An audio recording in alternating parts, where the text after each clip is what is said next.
শুধু তাই নয়, আপনি সকল কিছুর জন্য রহমত স্বরূপ আমি আল্লাহ আপনাকে প্রেরণ করেছি। এই নবী যখন যায়েদের কাছে ধার চাইল, যায়েদ মনে মনে চিন্তা করলো, নবীকে আমি ধার দেই, মুহাম্মদকে আমি একটু টাকাটা ধার দেই, আমি একটু অপমান করার সুযোগ পাইলাম।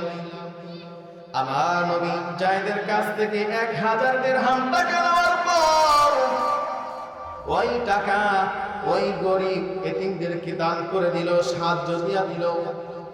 কয়েকদিন পর আমার নবী সাহাবীদেরকে নিয়ে এক জানাজা পড়ে যখন রাস্তা দিয়ে হেঁটে যায়, তখনই ওই যায়েদ দেখতে পেল। আর যায়েদ দেখতে পেয়ে বলল, ইফ হে মুহাম্মদ, দাঁড়াও, তোমার সাথে কথা আছে। আমার নবী দাঁড়িয়ে যখন দাঁড়াইল, আর যায়েদ বলে, হে মুহাম্মদ, তোমাকে আমি 1000 দিরহাম ধার দিয়েছিলাম, তুমি আমার টাকাটা এখন দিয়া দাও। আমার নবী বলে, হে যায়েদ, তোমার সাথে এরকম কোনো কথা ছিল না, তোমার সাথে কথা ছিল আমি 1 মাস পর তোমার টাকা পরিশোধ করে দিব। কিন্তু কেন যায়েদ তুমি এখন এই কথাগুলো বলো? যায়েদ নানান প্রবৃত্তি করে নানান ভাষায় আমার নবীকে গালি দেওয়া শুরু করলো। আর পাশে ছিল এমন একজন সাহাবী যার নাম ওমর ইবনে খাত্তাব। ওমরের মেজাজ ঠান্ডা না গরম? কথা বলেন, ঠান্ডা না গরম? ওয়াজ বোঝেন? কথাগুলো বলতেছেন তো ইনশাআল্লাহ? আমি কিন্তু আস্তে আস্তে কথাগুলো বোঝাইতেছি। এটা কিন্তু বোঝার জন্য যদি জীবনে নিতে পারেন যে আমার রাসূল নবী কেরাম, আমার নবী মুহাম্মদুর রাসূলুল্লাহ কত কষ্ট করেছে। হ্যাঁ মুসলমানেরা, এরকম ভাবে করে যায়েদের কাছে যখন টাকা চাইল, যায়েদ যখন আমার নবীর কাছে টাকা চাইল, নবী বলে, হে যায়েদ, তোমাকে তো 1 মাস সময় দিয়েছিলাম, 1 মাস পর টাকা পরিশোধ করব। নানান ভাবে যখন গালিগালাজ করতেছিল, আবার নবী যখন যায়েদকে বলে, যায়েদ তুমি আমাকে আর গালাগালি করো না, আমার সাহাবায়ে কিরাম সামনে আছে, আমাকে আর অপমান করে না, আমাকে আর তুমি লজ্জা দিও না। হে যায়েদ, তোমাকে আমি টাকা পরিশোধ করে দিব। কিন্তু যায়েদ তো এখন সময় পাইছে আমার নবীকে অপমান করার। আমার নবী যখন এই কথা বলে যখন সামনে অগ্রসর নেয়, আমার নবীকে এমন ভাবে পিছ দিয়ে টান মারলো, আমার নবী দাঁড়া অবস্থায় আমার নবী নিচে পড়ে গেল। আমার নবী রাহমাতুল লিল আলামিন এত সুন্দর, উম্মুল মুমিনিন মা আয়েশা বলে, হে মানুষেরা, হে উম্মতেরা, তোমরা কি জানো নি আমার নবী এত সুন্দর,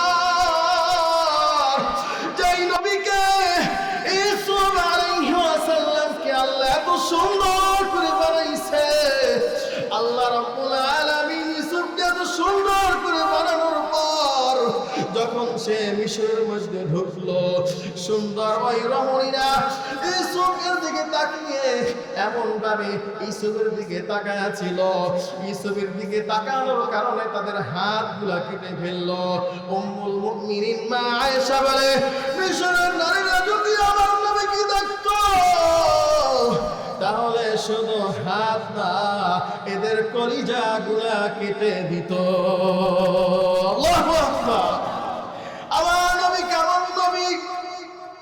হে মুসলমান ইমানদার, ভালো করে শুনে নাও, আমার নবী রাহমাতুল লিল আলামিন যখন ওই জায়গা থেকে যখন নিচে পড়ে গেল, এত সুন্দর এমন টান মারল, হালকা জামা ছিঁড়ে গেল, আর রক্তগুলো এক জায়গায় হয়ে গেল। ওমর এই ঘটনাগুলো দেখার পর ওমর যখন কাঁধ থেকে ছুরি বের করে যায়েদের গলার মধ্যে যখন ধরল। আমার রাসূল বলে, হে ওমর, ওমরকে ধমক দিয়ে বলে, ওমর তুমি ছুরি নামাও। দেখেন আপনি আমি কেমন করতাম, আপনার দলের কেউ নেতাকে যদি কেউ মারত আর আপনি যদি ওই নেতার জন্য বাঁচাইতে যাইতেন, নেতা যদি আপনাকে ধমক দিত, আপনি তো রাগান্বিত হয়ে যেতেন। দেখেন আমার নবী কেমন, আমার নবী কেমন। ওমরকে যখন ধমক দিল, কাকে ধমক দিয়েছে? ওমরকে। ওমর ছিল মেজাজে ওয়াহি, যেই ওমরের কারণে, ওমরের সিদ্ধান্তের কারণে আল্লাহ পাক রব্বুল আলামিন কোরআন শরীফে 21টা আয়াতের বেশি নাযিল করেছে। সেই ওমরকে যখন ধমক দিল আমার নবী, ওমর চুপ হয়ে গেল। আবার ওমর বলে, এ নবী মুহাম্মদ, আপনাকে যখন গালিগালাজ করতেছিল আমি ওমর ধৈর্য ধারণ করে থেকেছি, কিন্তু আমি যখন ধৈর্যর বাইরে চলে গেলাম তখনই আমি ছুরিটা যায়েদের গর্দানে ধরেছিলাম। আমার নবী বলে, হে ওমর, তুমি যায়েদকে মেরো না, কেননা যায়েদ আমার কাছে দেনা, আমি যায়েদ আমার কাছে টাকা পাই, তুমি যায়েদকে মেরো না। যখন আমার নবী ওমরকে বলেন, ফিদাকা ইয়া রাসূলুল্লাহ, হে ওমর, তুমি কি আমাকে সবচাইতে বেশি ভালোবাসো? ওমর ডাক দিয়া বলে, ইয়া রাসূলুল্লাহ, ইয়া হাবিবাল্লাহ, শুধু তাই নয়, আমার দুনিয়ার মধ্যে সন্তান আদি যা কিছু আছে, স্ত্রী আছে, বিবি আছে, মা বাবা আছে, সব চাইতে শুধু মা বাবার চাইতেও নয়, আমার জীবনের চাইতেও নবী আপনাকে আমি বেশি ভালোবাসি। আল্লাহু আকবার। আমার নবীকে যখন বলে আপনাকে আমি জীবনের চাইতেও বেশি ভালোবাসি, আমার নবী বলে, হে ওমর, তুমি যদি আমাকে বেশি ভালোবাসো তাহলে তুমি আমার এখন 1000 দিরহাম যায়েদকে দিয়ে দাও। যায়েদ চিন্তা করলো, ওমরের কাছে তো টাকা আছে, আরো কিভাবে নির্যাতন করা যায়, অপমান করা যায়, আমি এখন টাকা নিব না, আমি এখন 10 মণ খেজুর নিব।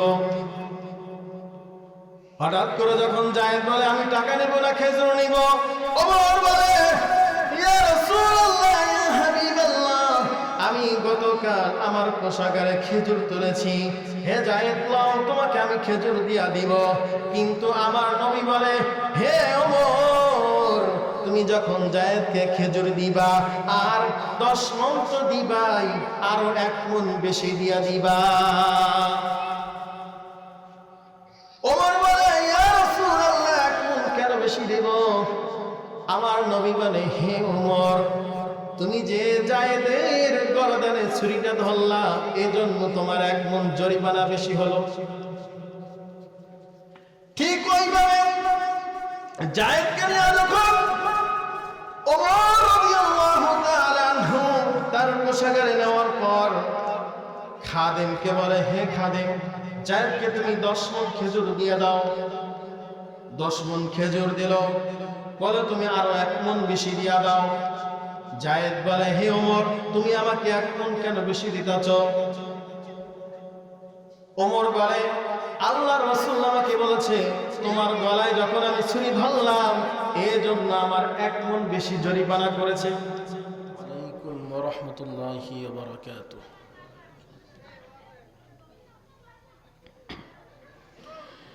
ইন্নাল হামদুলিল্লাহ নাহমাদুহু ওয়া নাস্তাঈনুহু ওয়া নাস্তাগফিরুহু ওয়া নাউযু বিল্লাহি মিন শুরুরি আনফুসিনা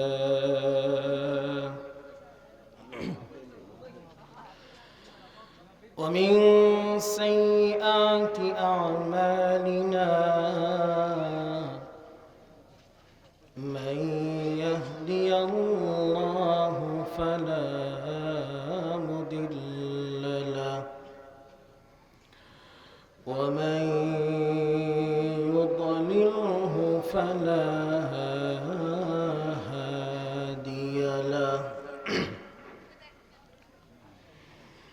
ونشهد أن لا إله إلا الله وحده لا شريك له لا جد له ولا ند له ولا مثل له عما بعد فأعوذ بالله من الشيطان الرجيم بسم الله الرحمن الرحيم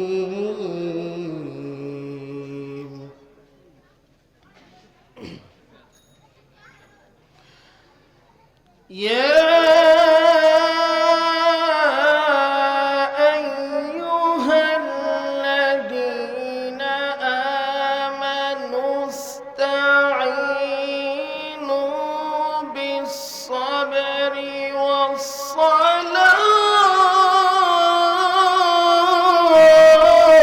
والصلاة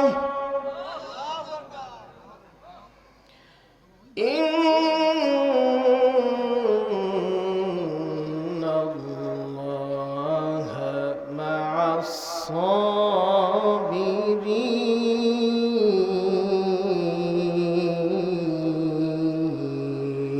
الصابرين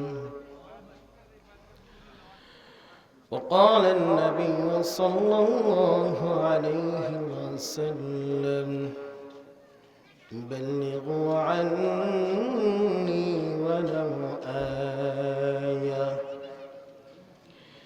وقال تعالى إن الله وملائكته يصلون على النبي يا أيها الذين آمنوا صلوا عليه وسلموا تسليما يا বাহাদুরপুর মুসলমান ও যুবক ভাইরা ও বৃদ্ধ বাবাজিরা ও পর্দার আড়ালে আম্মা জানেরা ও টাকাওয়ালারা ও ধনীওয়ালারা সকলে একটু আওয়াজ দিয়া বলেন আমার নবীর প্রতি ভালোবাসা আছে না নাই? যদি নবীর প্রতি ভালোবাসা থাকে তাহলে সকলে মুহাব্বত অন্তর দিয়া মুনাফিকি বাদ দিয়া সকলে দুরূদ ইব্রাহিম পাঠ করি আল্লাহুম্মা সাল্লি আলা মুহাম্মাদিন ওয়া আলা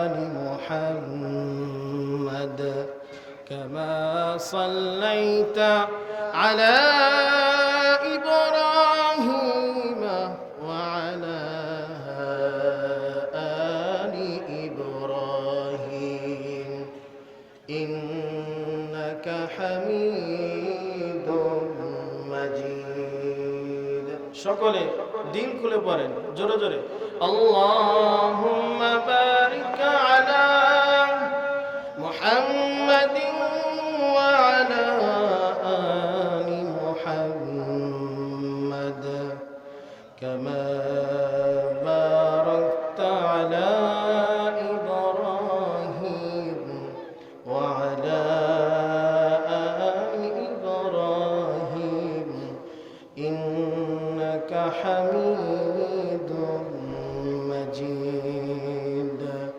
بلغ العلا بكماله كشف الدجى بجماله حسنت جميع خصاله صلى الله عليه وآله इश्क़े महबूब खुदा जिस दिल में हासिल नहीं,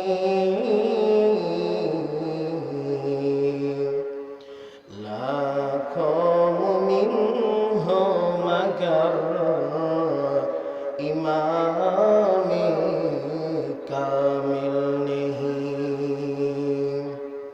मानता हूँ कि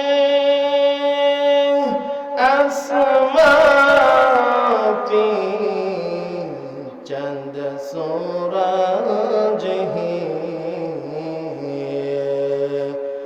जमी में कुछ नहीं, मुहम्मद मुस्तफा है। बलगल उला बिकमालिही, कशफत तुजा बिजमालिही, हसनत जमीअ खिसालिही, सल्लु अलैहि व आलिही। सुब्हानक ला इल्म लना इल्ला मा अल्लमतना, इन्नका अंतल गफूरुर रहीम। रब्बी ज़िदनी इल्मा, रब्बी ज़िदनी इल्मा, रब्बी यस्सिर वला तुअस्सिर वतम्मिम अलैना बिलखैर। ला इलाहा इल्लल्लाह, ला इलाहा इल्लल्लाह, ला ইলাহা। সকলে দিল খুলে জিকির করে আর সামনে একটু আগায় বসে, সকলে একটু সামনে আগায় বসে। লা ইলাহা ইল্লাল্লাহ।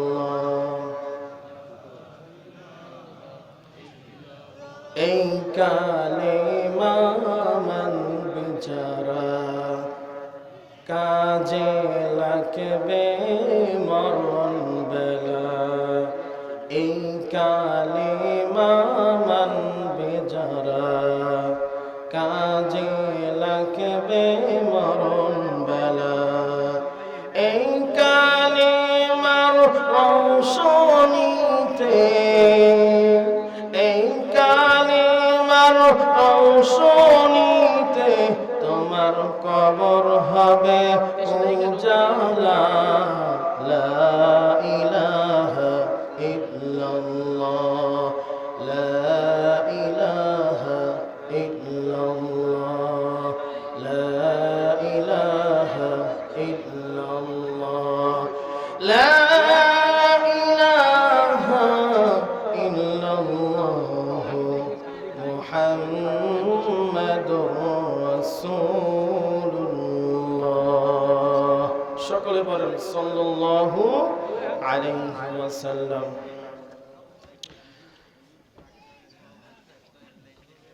জিকির করতে ভালো লাগে না খারাপ লাগে? আওয়াজ দিয়া বলেন, ভালো লাগে না খারাপ লাগে? জিকির করলে দিল তাজা হয়, অন্তর তাজা হয়। আর জিকির না করলে অন্তর মুর্দা হয়ে যায়। এজন্য এই দিলকে পরিষ্কার করার জন্য সবচেয়ে বড় মাধ্যম হচ্ছে জিকির করা। কার জিকির করা? জোরে বলেন, কার জিকির করা?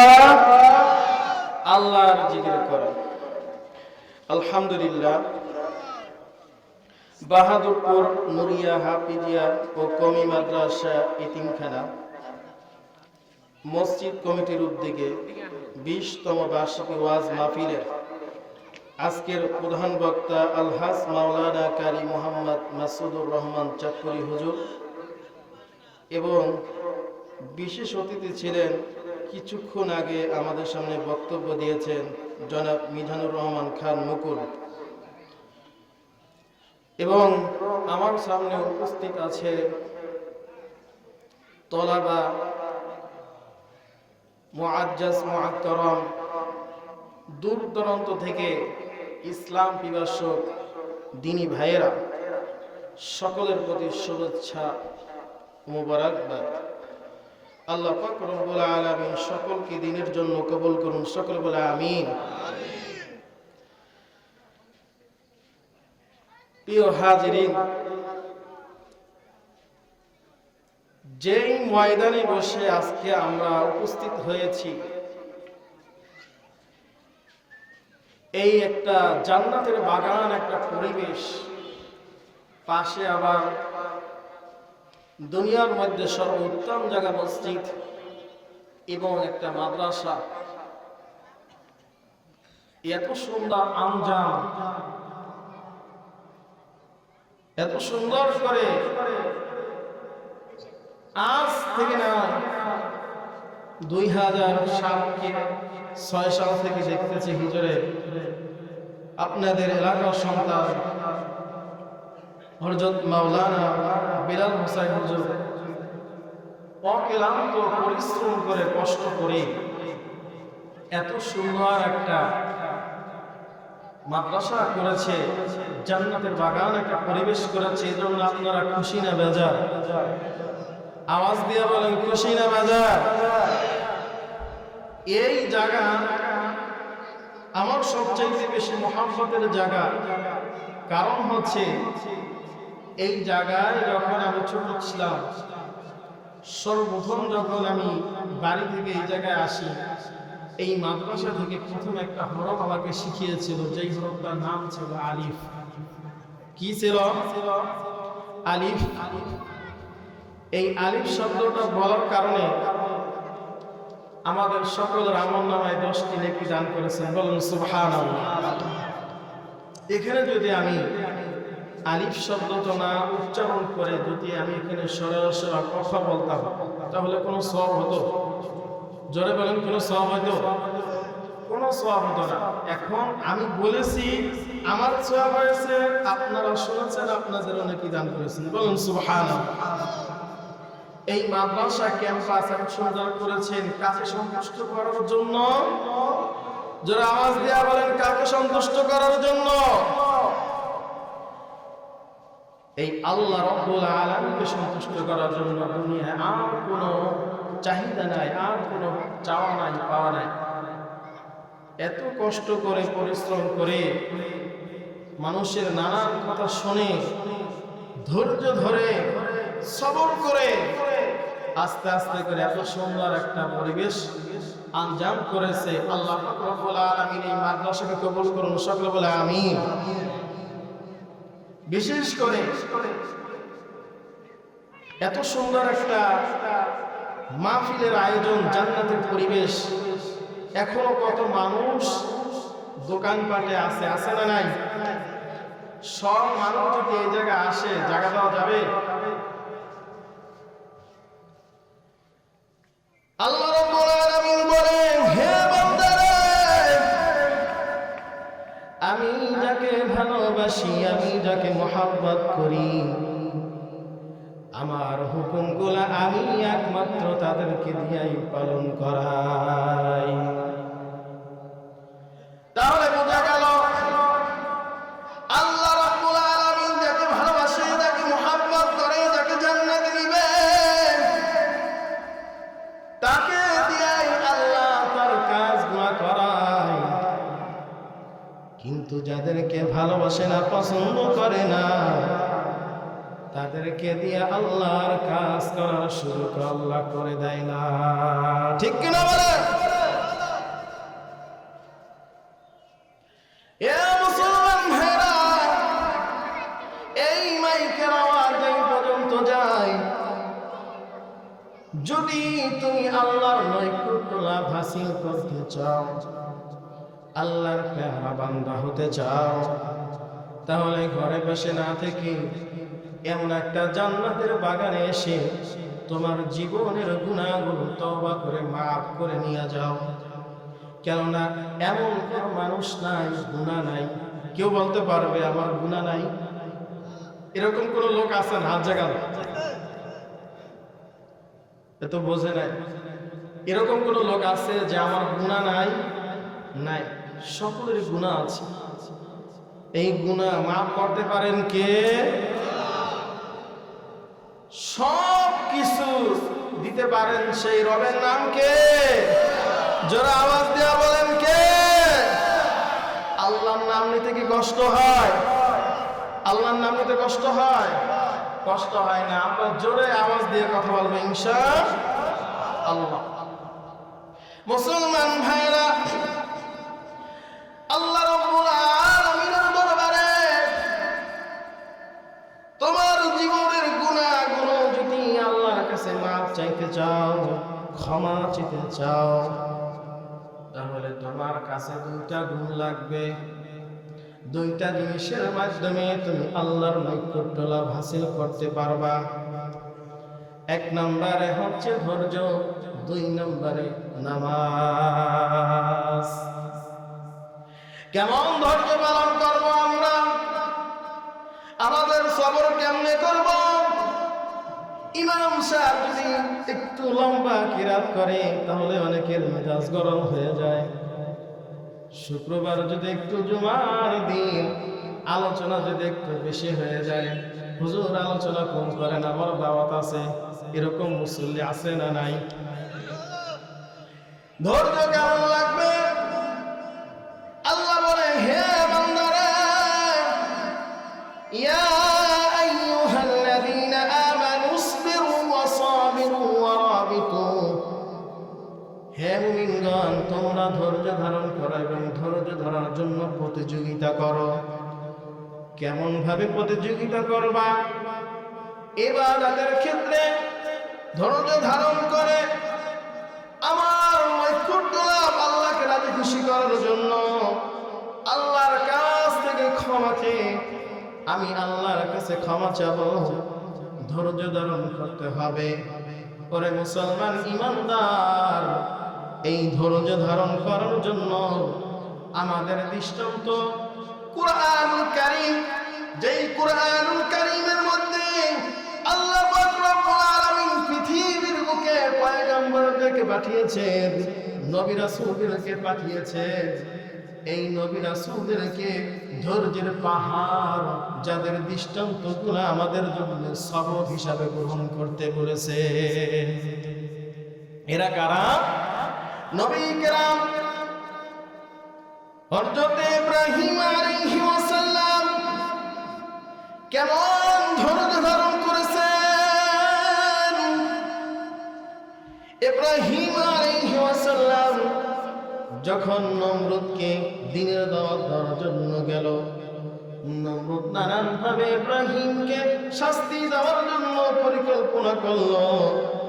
এমন পরিকল্পনা করলো, ইব্রাহিমকে কি করা যায়, আগুনের মধ্যে ফেলাতে হবে। কিন্তু ইব্রাহিম বলে, হে নমরুদ, তুই আগুনের মালিক না, আগুনের মালিক হলো আমার আল্লাহ। তুই আমাকে আগুন দিয়ে কিছুই করতে পারবি না। নমরুদ বলে, তোমাকে কিভাবে শাস্তি দেওয়া যায়, কিভাবে তোমাকে কষ্ট দেওয়া যায়? ইব্রাহিম, তুমি এখনো ফিরে আসো আমাদের পথে।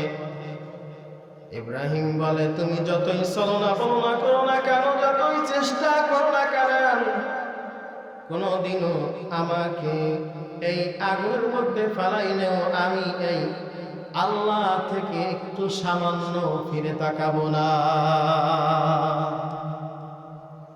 এই আগুনের ভিতর একদিন নয়, দুদিন নয়, 40 দিন পর্যন্ত আমি ইব্রাহিমকে আগুনের মধ্যে ছিল। আর আল্লাহ বলে, কুন্না ইয়া নারু কুনি বারদাও ওয়া সালামান ইব্রাহিম। আল্লাহ বলে, হে আগুন, তুমি শান্ত হয়ে যাও, তুমি ঠান্ডা হয়ে যাও। বলো সুবহানাল্লাহ।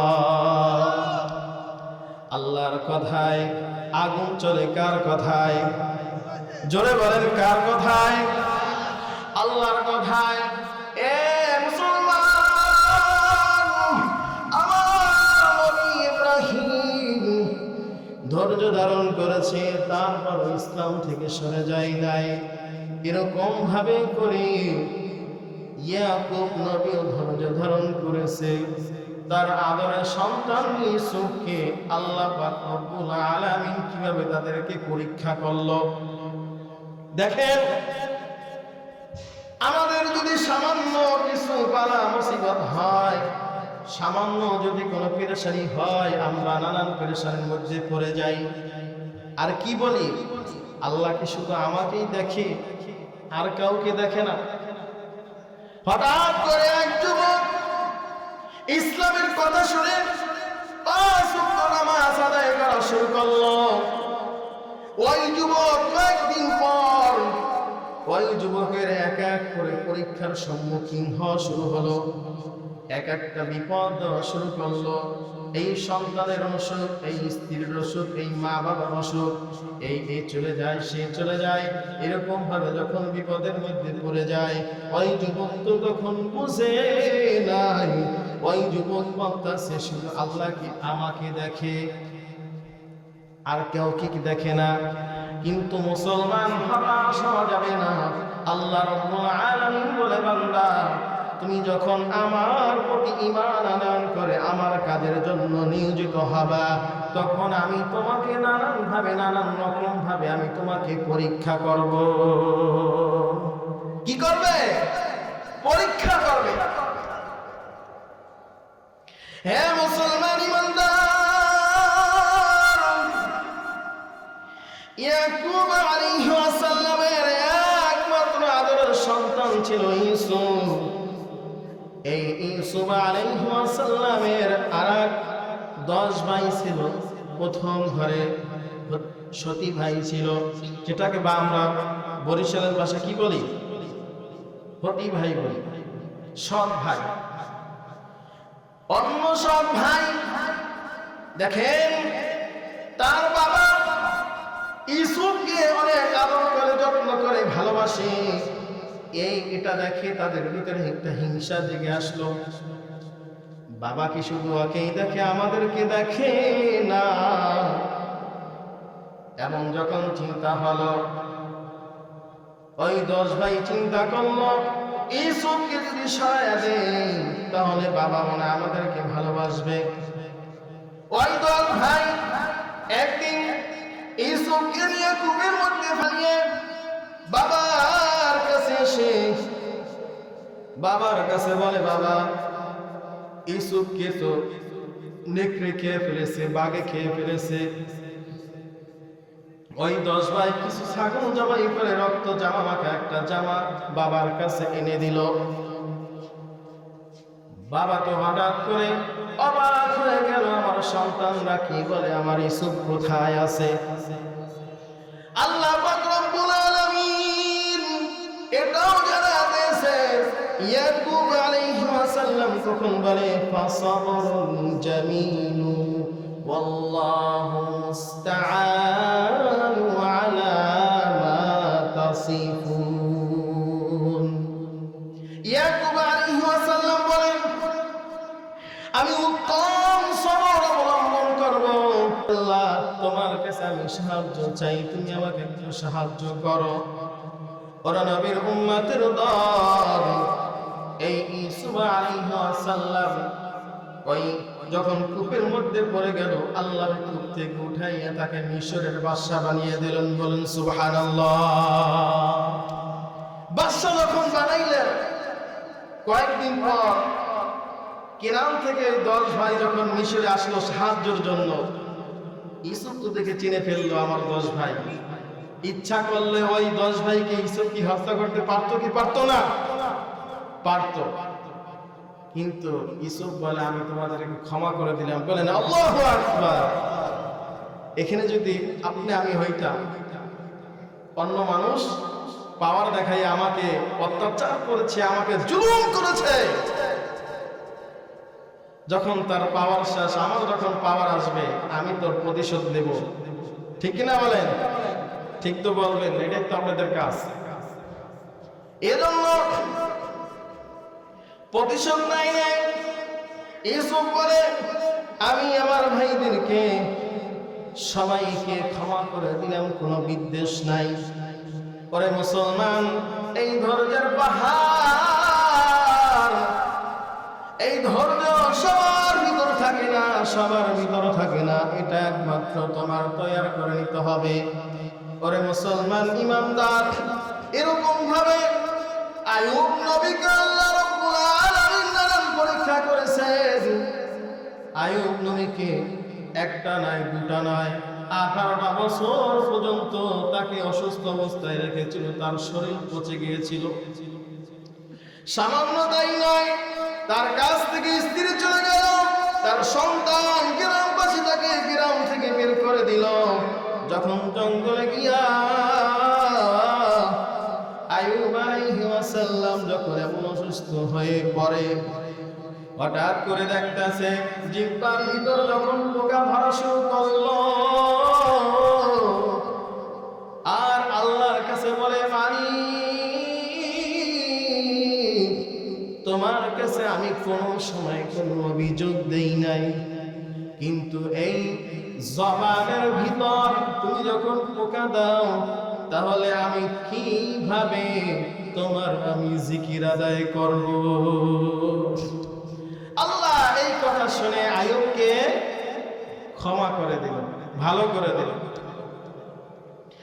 ও মুসলমান, ভালো করে শুনে নাও, এরকম ভাবে ধৈর্যের পাহাড় প্রতি নবী কিরাম আম্বিয়া কিরাম দিয়েছেন। কিন্তু যখন হযরত ইউনূস আলাইহিস সালাম মাছের ভিতর যখন ছিল, আর তখন পড়তেছিল, লা ইলাহা ইল্লা আনতা সুবহানাকা ইন্নী কুনতু মিনাজ জালিমিন। এই যখন আয়াতটা যখন আল্লাহর কাছে দোয়া করে, পৃথিবীর কোনো মানুষ শুনে নাই, কোনো মা শুনে নাই। জোরে আওয়াজ দিয়া বলো মুসলমান, আওয়াজ শুনেছেন কে? আরো জোরে বলো, কে আওয়াজ শুনেছে? আল্লাহ। আল্লাহ রাব্বুল আলামিন এই আওয়াজ শুনে বলেন, ফাস্তাজাবনা লাহু ওয়া নাজ্জাইনাহু মিনাল গাম্মি ওয়া কাযালিকা নুনজিল মুমিনিন। ও বাবুর মুসলমান, ভালো করে শুনে নাও, আল্লাহ রাব্বুল আলামিন এক এক করে পয়গম্বরদেরকে ধৈর্যের পরীক্ষা নিয়েছেন, কিন্তু ধৈর্যের পাহাড়, ধৈর্যের সবচেয়ে বড় যে নবী ছিলেন, তিনি এমন একজন নবী, আপনার আমার নবী মুহাম্মাদুর রাসূলুল্লাহ সাল্লাল্লাহু আলাইহি ওয়াসাল্লাম, যার ধৈর্যের কথা বলতে গেলে কোনোদিন শেষ হবে না। কিন্তু মুসলমান, এই জায়গায় থেকে আমাদেরকে শিক্ষা নিতে হবে, আমার নবী কেমন নবী, আমার রাসূল কেমন রাসূল।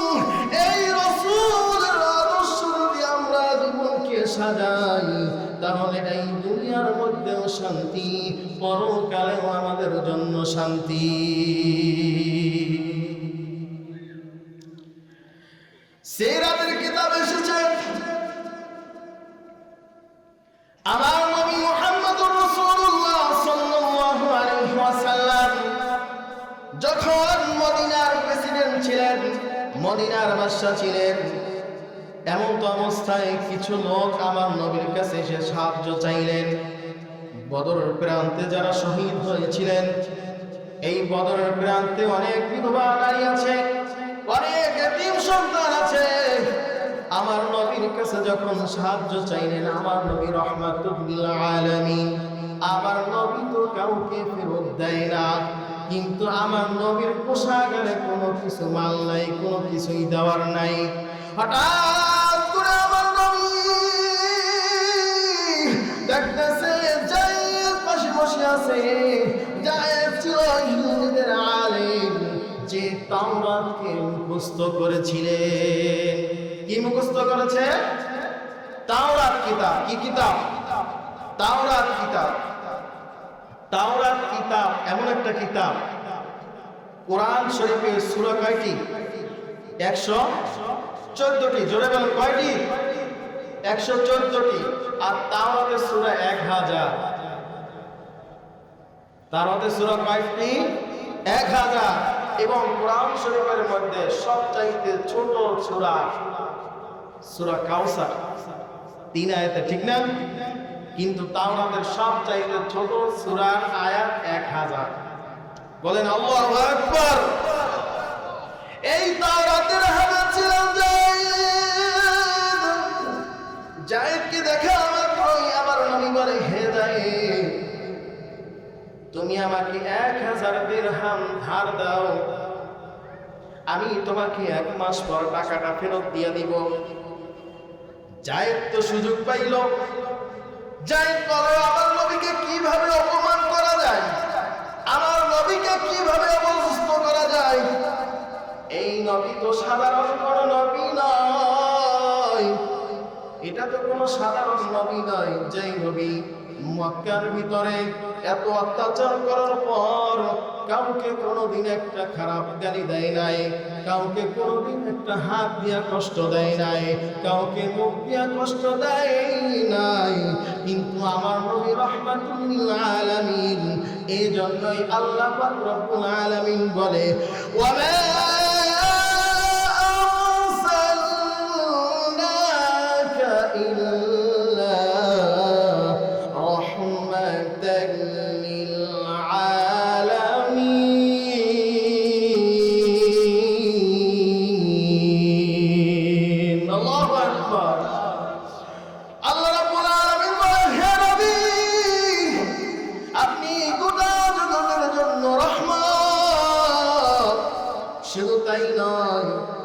আপনি সকল কিছুর জন্য রহমত স্বরূপ আমি আল্লাহ আপনাকে প্রেরণ করেছি।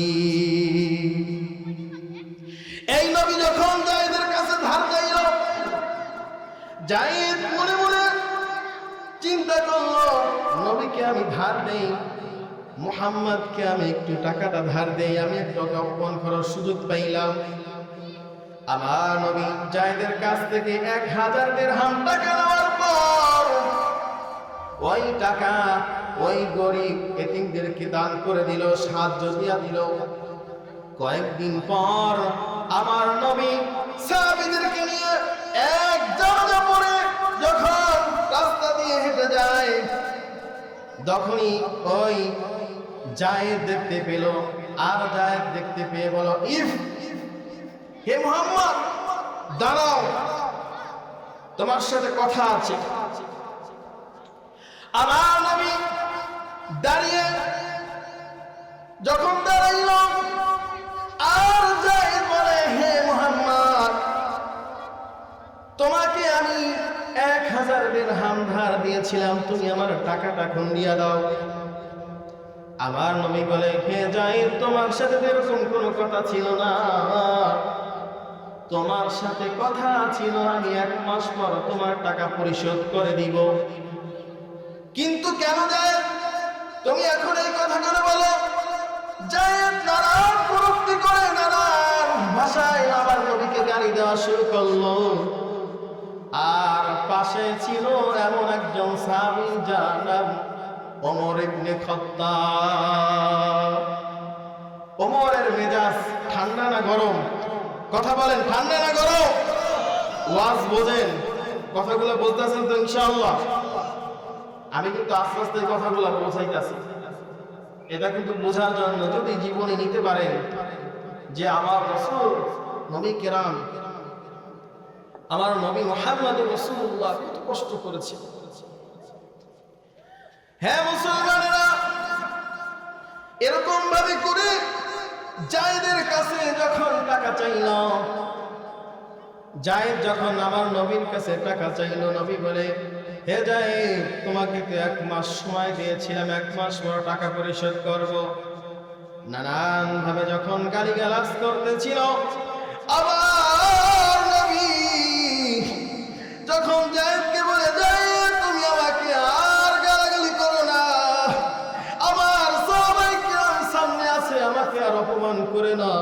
আমাকে আর তুমি লজ্জা দিও না।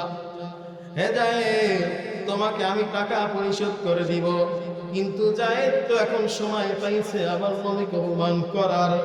আমার নবী যখন এই কথা বলে, যখন সামনে অগ্রসর নাই, আমার নবীকে এমন ভাবে পিছ দিয়ে টান মারলো, আমার নবী দাঁড়া অবস্থায় আমার নবী নিচে পড়ে গেল। আমার নবী রাহমাতুল লিল আলামিন এত সুন্দর। উম্মুল মুমিনিন মা আয়েশা বলে, হে মানুষেরা, হে উম্মতেরা, তোমরা কি জানো নি আমার নবী এত সুন্দর,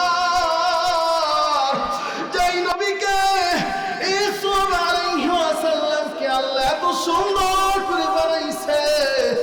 আল্লাহ রাব্বুল আলামিন ইউসুফকে এত সুন্দর করে বানানোর পর যখন সে মিশরের মধ্যে ঢুকলো, সুন্দর ওই রমণীরা ইউসুফের দিকে তাকিয়ে এমন ভাবে ইউসুফের দিকে তাকায়া ছিল, ইউসুফের দিকে তাকানোর কারণে তাদের হাতগুলা কেটে ফেললো।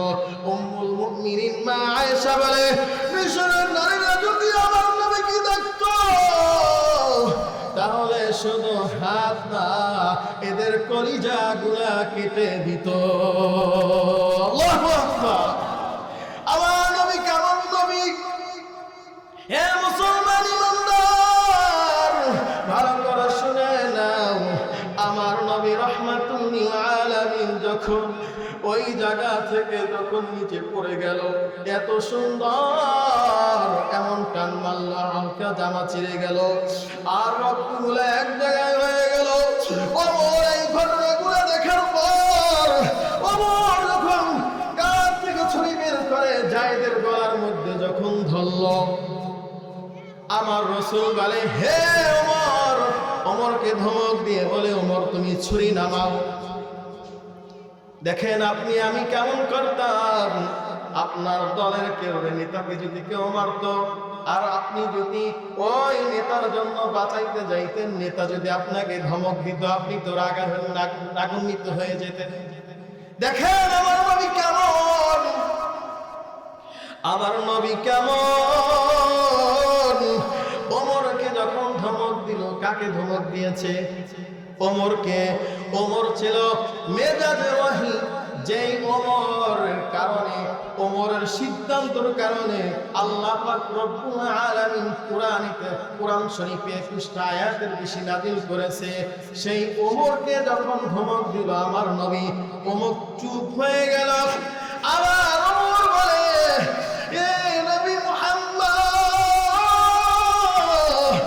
আপনাকে যখন গালিগালাজ করতেছিল আমি ওমর ধৈর্য ধারণ করে থেকেছি, কিন্তু আমি যখন ধৈর্যর বাইরে চলে গেলাম তখনই আমি ছুরিটা জায়েদের গর্দানে ধরেছিলাম।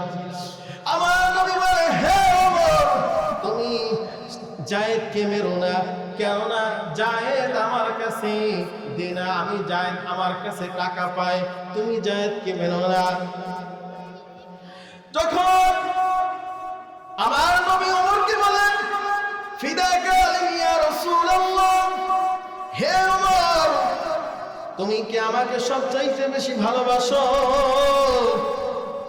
ওমর ডাক দিয়া বলে, ইয়া রাসূলুল্লাহ, ইয়া হাবিবাল্লাহ, শুধু তাই নয়, আমার দুনিয়ার মধ্যে সন্তান আদি যা কিছু আছে, স্ত্রী আছে, বিবি আছে, মা বাবা আছে, সব চাইতে শুধু মা বাবার চাইতেও নয়, আমার জীবনের চাইতেও নবী আপনাকে আমি বেশি ভালোবাসি। আল্লাহু আকবার। আমার নবীকে যখন বলে আপনাকে আমি জীবনের চাইতেও বেশি ভালোবাসি, আমার নবী বলে, হে ওমর,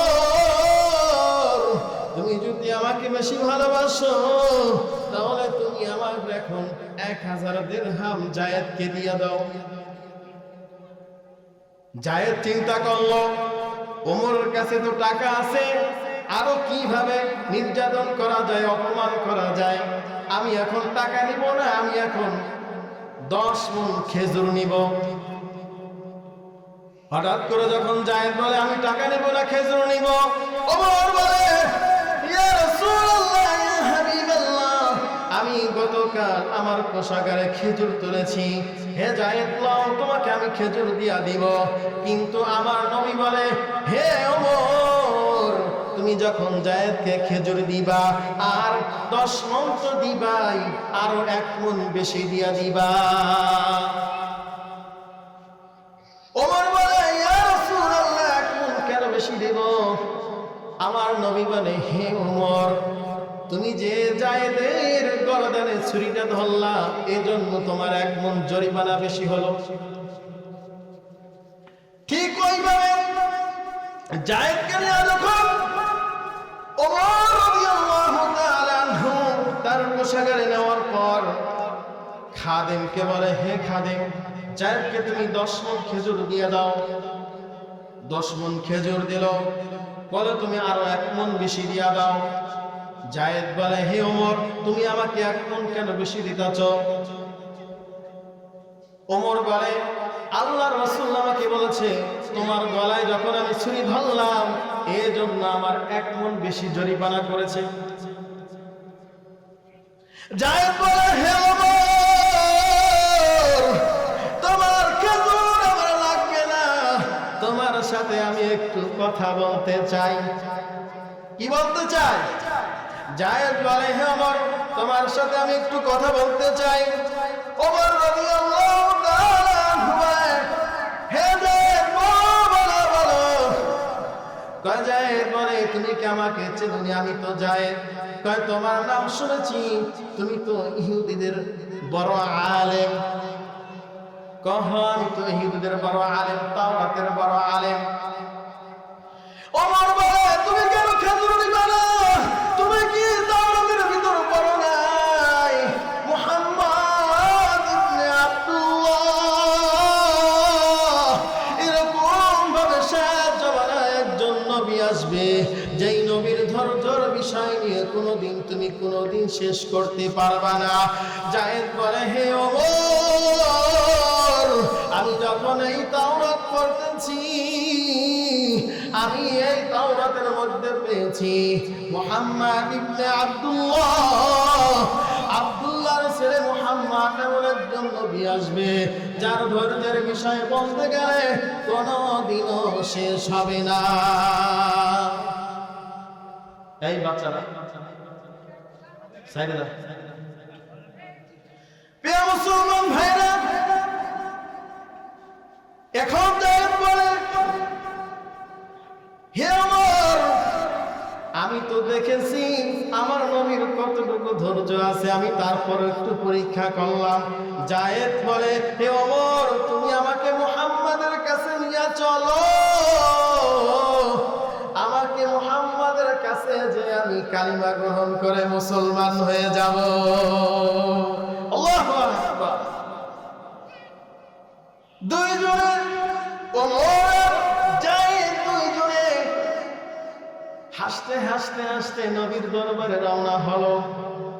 আমার নবী যখন বসা থেকে দেখতেছে ওমর আর জায়েদ দুইজনে হাসাহাসি করে আসতেছে, যখন সালাম দিয়ে প্রবেশ করলো, প্রবেশ করার পর আমার নবী বলে হে ওমর, তুমি কেন একটু মুস্কি মুস্কি হাসো? কেন হাসতেছো? ওমর বলতেছেন ইয়া রাসূলুল্লাহ ইয়া হাবিবাল্লাহ, যেই জায়েদকে আপনাকে এত অপমান করেছে, আপনাকে এত গালাগালি করেছে, আপনাকে এত কটূক্তি ভাষায় কথা বলেছে, ইয়া রাসূলুল্লাহ এই জায়েদকে যখন খেজুর দিলাম, খেজুর দেওয়ার পর আমাকে বলে আমি মুহাম্মাদের কাছে নিয়ে যান, আমি কালিমা পড়ে মুসলমান হয়ে যাব। নবীর হাতে যখন মুসলমান হবে, জায়েদ যখন নবীর হাত দিয়া নবী পড়িয়ে দিয়েছে লা ইলাহা ইল্লাল্লাহু মুহাম্মাদুর রাসূলুল্লাহ। আপনি যা জানেন তা কি আমি জানি? তুমি এই ধৈর্য ধরার কারণে আজকে জায়েদ মুসলমান হয়ে গেছেন। বলেন আল্লাহু আকবার। এজন্য এই ধৈর্য ধরার বিষয় নিয়ে আমি প্রায় সময় বলি, ধৈর্য ধরবেন। কেমন ধরবেন? আমার নবী করিম সাল্লাল্লাহু আলাইহি ওয়াসাল্লাম শিখিয়ে দিয়েছেন, হে বান্দা, নানান সময় নানান রকম তোমাদেরকে আমি বিপদ দিয়ে পাকড়াও করব। وَلَنَبْلُوَنَّكُمْ بِشَيْءٍ مِّنَ الْخَوْفِ وَالْجُوعِ وَنَقْصٍ مِّنَ الْأَمْوَالِ وَالْأَنفُسِ وَالثَّمَرَاتِ وَبَشِّرِ الصَّابِرِينَ। আমি তোমাদেরকে নানানভাবে পরীক্ষা করব। কেমন পরীক্ষা করব? তোমার ধন সম্পদ আমি নিয়ে যেতে পারি, তোমার ফসলাদি আমি নষ্ট করে দিতে পারি, তোমার সন্তানকে আমি নিয়ে যেতে পারি। বান্দা, তুমি ধৈর্য ধারণ করো আর আমার কাছে বেশি করে দোয়া করো। এজন্য আল্লাহ বলে, ইয়া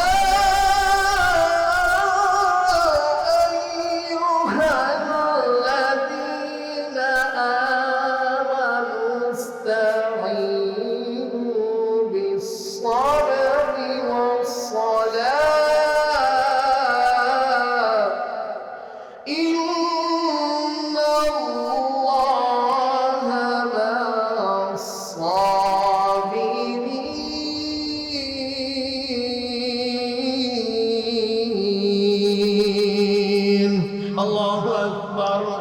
আল্লাহ বলেন, হে বান্দা, হে মুমিনগণ, যখনই তুমি কোনো বিপদের মধ্যে পড়ে যাবা, তুমি নামাজে দাঁড়িয়ে যাও, ধৈর্য ধারণ করো, আমি আল্লাহ ধৈর্য ধারণকারীর সঙ্গে আছি।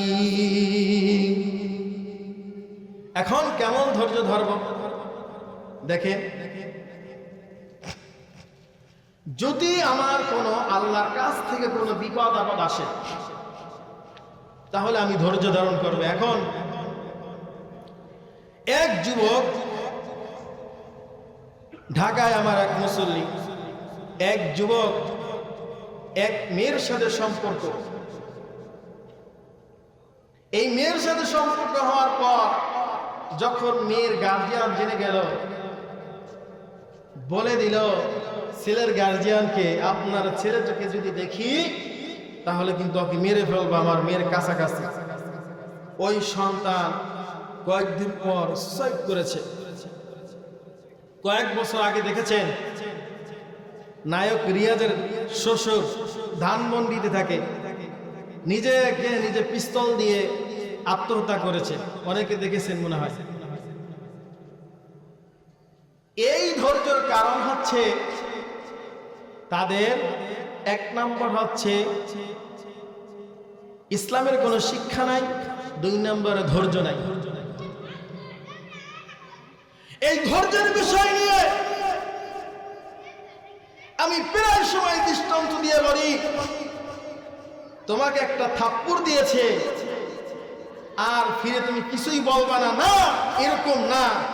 এক মুরিদ একদিন এক পীর সাহেবের কাছে এক সাপ মুরিদ হয়েছে। সাপ বলতেছে, আমাকে আপনার মুরিদ বানান। তোকে মুরিদ বানাতে পারি একটা শর্তে, তুই কাউকে কামড় দিতে পারবি না। কি করতে পারবে না? কামড় দিতে পারবি না। ওই সাপ ঠিক মতো পীর সাহেবের সবক নিয়ে সে কামড় না দিয়ে শুধু জিকির আজগার করে, সকাল সন্ধ্যা জিকির আজগার করতেছে। হঠাৎ করে একদিন জমির ভিতর এক পাশে আইলের পাশে টান টান সোজা হয়ে জিকির করতে আছে। আর সন্ধ্যা হয়ে গেছে, রাখাল গেছে ধান আনতে। রাখাল যখন ধান আনতে গেল, ধান গুছানোর পর রশি খুঁজে পায় না। অন্ধকারের মধ্যে সাপটাকে নিয়ে কি করলো? পেঁচাইলো। এখন সাপের তো মেজাজ গরম, খালি আমি মুড়ি দিয়েছি দেখা, নাহলে তোর আজকে দেখাই দিতাম আমি কে। রাখাল বাড়িতে গেল, বাড়ি যে ধান ফালানোর পর ফিকার ফেলাই দিল। এখন তো সাপের ঘেটিমিটি ব্যথা হয়ে গেল। পরের দিন যখন ওই সাপ পীর সাহেবের কাছে গেল, হুজুর আপনি আমাকে কি সবক দিলেন? আমাকে তো এরকম ভাবে রাখালে ধান বান্ধার পর আমার তো ব্যথা পাইছে। পীর সাহেব বলে, সাপ তুই কি কিছুই বলো নাই? আপনি তো সবল দিতে নিষেধ করেছেন। পীর সাহেব বলে, এসব তোকে আমি সবল দিতে নিষেধ করেছি, কিন্তু তোকে তো আমি ফাঁস করতে নিষেধ করি নাই। তুই যদি ফাঁস করতি তাহলে দেখতি ওই রাখাল এই জায়গা থেকে দিল্লি যেয়ে পড়ে যেতে। বলেন ঠিক কিনা?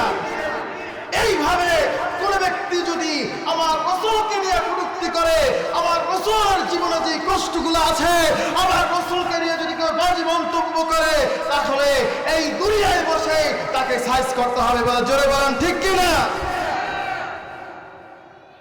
এজন্য ধৈর্য ধারণের বিষয় হচ্ছে এমন ধৈর্য না যে অতিক্রম হয়ে যায়। আজকে জায়গায় জায়গায় চাঁদাবাজি চলে, ধর্ষণ হয়, টেন্ডারবাজি হয়। যখনই কোনো আলেম গলায় আওয়াজ তুলে কথা বলে, তখনই নানান মানুষ দাঁড়িয়ে যায় একজন আলেমের বিরুদ্ধে। এই সমাজকে যদি মুক্তির পথ দিতে হয়, এই সমাজকে যদি আলোর দিকে আনতে হয়, একমাত্র পন্থা হচ্ছে এই কোরআন। ঠিক কিনা বলেন? এই রাসূলের আদর্শ দ্বারা কোনদিন সম্ভব নয়। রাসূলের আদর্শ ছাড়া এই সমাজে শান্তি প্রতিষ্ঠিত করার জন্য।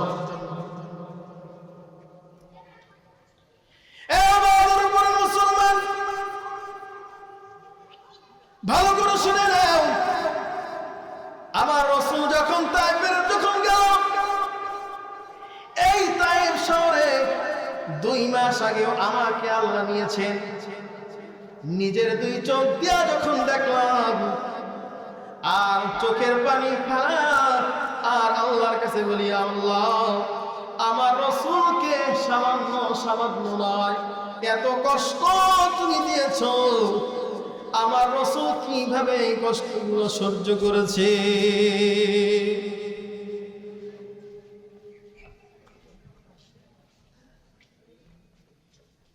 নারায়ে তাকবীর। প্রধান বক্তার আগমন, শুভেচ্ছার স্বাগতম। সম্মানিত হাজিরিন, আমাদের কাছে আমাদের আজকের মাহফিলের প্রধান বক্তা আলহাজ মাওলানা কারি মোহাম্মদ মাসুদুর রহমান চাঁদপুরি হুজুর উপস্থিত হয়েছে। কিছুক্ষণ পর হুজুরে আলোচনা করবে, আমরা হুজুরের আলোচনা মনোযোগ দিয়ে শুনবো ইনশাআল্লাহ। আমি 2 মিনিট কথা বলে আলোচনা শেষ করে দিচ্ছি ইনশাআল্লাহ। তাইফের ময়দানে যখন নিজের চোখে দেখলাম 2 পাহাড়ের মাঝখানে আমার নবীজির রক্তগুলা পড়ে আছে, আমার নবী যখন 2 রাকাত নামাজ পড়তেছিল, এমন একটা ছোট একটা মসজিদ আছে, এখনো পাথর একটা উপরে পাথর আছে। আমার নবী যখন নামাজ পড়তেছিলেন, কাফেরেরা ওই পাথর ফালাইয়া আমার নবীকে হত্যা করার জন্য চেষ্টা করেছিল, কিন্তু ছোট একটা পাথর এখনো বেঁধে আছে। ওই বাঁধার কারণে বড় পাথরটা এখনো নিচে পড়ে নাই। নিজের চোখে দেখে আমি আশ্চর্য হয়ে গেলাম, আমার রাসূল এত কষ্ট করেছে তায়েফের ময়দানে। আমার রাসূল যখন দাওয়াত দেওয়া শুরু করলো, যখন ঢাকার রেল লাইনে যখন উপস্থিত হই, আর ছোট ছোট পাথরগুলো যখন দেখি আর চোখের পানি ফালাই। ছোট বাচ্চাদের গেলে নিয়ে দিয়ে আমার নবীকে পাথর নিক্ষেপ করেছিল। হে মুসলমান, ভালো করে শুনে নাও, এই পাথর মারার কারণে নবী রক্তাক্ত হয়ে বেহুশ হয়ে পড়েছিল, আর আসমানের ফেরেশতারাও কান্না করতেছিল।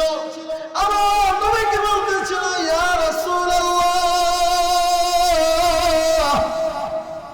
এ নবী আপনি একবার বলেন, তাহলে ওই তায়েফের লোকদেরকে 2 পাথর চাপা দিয়ে আমরা শেষ করে দেই। আমার নবী বলে, হে ফেরেশতারা, না না না, এই তায়েফের লোকদেরকে মারা যাবে না, এদেরকে যদি মারো আমি কাদেরকে কালেমার দাওয়াত দিব? আমার নবী ওই পাহাড়ে বসে হাত দুখানা উঠিয়ে আল্লাহর কাছে দোয়া করে, আল্লাহ এই তায়েফের মানুষের এত কষ্ট দিয়েছে, আমি নবী এত কষ্ট পেয়ে আমি তাদেরকে ক্ষমা করে দিলাম, আমি তাদেরকে ক্ষমা করে দিলাম, আল্লাহ তুমিও তাদেরকে গজব থেকে মাফ করে দাও। আল্লাহু আকবার। কেমন ছিলেন আমার নবীজির আদর্শ, কেমন ছিলেন আমার নবীজির ধৈর্য সবর। এই সবর নিয়ে আমাদের থাকতে হবে। দেখবেন সবর কোথায় থাকে? মাহফিলে আসছেন, কোনো লোক নাই, শেষে আসবে, তবরকের সময় সবর কোথায় থাকে দেখবেন। রাস্তায় যান, দেখবেন সবর কোথায় থাকে। দোকানে যান, কার আগে কি মাল নিতে পারে, গাড়িতে যান, কার আগে কি ঢুকতে পারে, তখন সবর কোথায় থাকে। এজন্য প্রিয় মুসল্লি ভাইরা, মুসলমান ভাইরা, আমি বারবার বলি এই সবর আমার একটা সম্পদ। আল্লাহ বলে যাদেরকে এই সবর থাকবে তাদেরকে আমি বিনা হিসাবে জান্নাতে দিয়ে দেব। সুবহানাল্লাহ। আল্লাহ বলে ইন্নামা ইউওয়াফাস সাবিরুনা আজরাহুম বিগাইরি হিসাব, আমি তাদেরকে বিনা হিসাবে জান্নাত দিয়ে দেব। সুবহানাল্লাহ। আর এই সবর যদি করতে হয়, এক নাম্বার গুণ থাকা লাগবে, তার ভিতর আল্লাহর ইবাদতের নামাজ, যে ব্যক্তি নামাজ আদায় করে তার ভিতরে সবরের গুণ থাকবে, ধৈর্য থাকবে। আল্লাহ পাক রব্বুল আলামিন আমাদের সকলকে মানার ও বোঝার তৌফিক দান করুন, সকলে বলে আমিন।